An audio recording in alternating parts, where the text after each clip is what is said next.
হিসেব করে দেখেন আপনার 10 বছরের নামাজ কাজা আছে, 15 বছর 20 বছরের নামাজ কাজা আছে।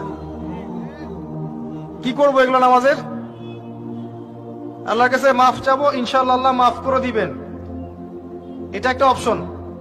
যদি না করেন, এই নামাজগুলোর কাফারা কে দিবে? এই নামাজগুলো কি টাকা পয়সা হিসেব করে হুজুরকে খাওয়ালে হবে? এখন এক নতুন একটা সুন্নত বের হয়েছে, মানুষ মারা গেলে হুজুরকে ডেকে বলে আমার আব্বা 10 বছর নামাজ পড়ে নাই, হুজুর কত টাকা দিলে নামাজগুলো কাজা হবে? হুজুরও বলে হ্যাঁ, প্রত্যেক নামাজের জন্য যদি 500 করে দেন আমি ওয়াক্ত ওয়াক্ত হিসাব করে পড়ে দিব।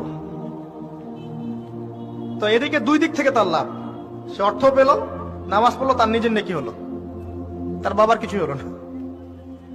তো এভাবে কি হবে? আদায় করতে হবে। আরেকটা সহজ বুদ্ধি আছে, একটা না দুইটা। আল্লাহ পাক আমাদেরকে তৌফিক দান করুন। জামাতে নামাজ পড়া। যখন আপনি জামাতে এক ওয়াক্ত নামাজ পড়ছেন, আপনি 25 বা 27 ওয়াক্তের নেকি পাচ্ছেন। এখানে আপনি ক্যালকুলেশন মিলাতে পারবেন। একটা হচ্ছে বেশি বেশি নফল নামাজ পড়া, ফরজের ঘাটতিগুলো আল্লাহ পাক নফল দিয়ে পূরণ করবেন ইনশাআল্লাহ। আরেকটা অপশন আছে ওমরা করা। কেন বললাম ওমরা করা? ওমরা করতে গেলে আপনি কাবা ঘরে হারামে নামাজ পড়বেন, আবার যদি আপনি মদিনা জিয়ারত করতে যান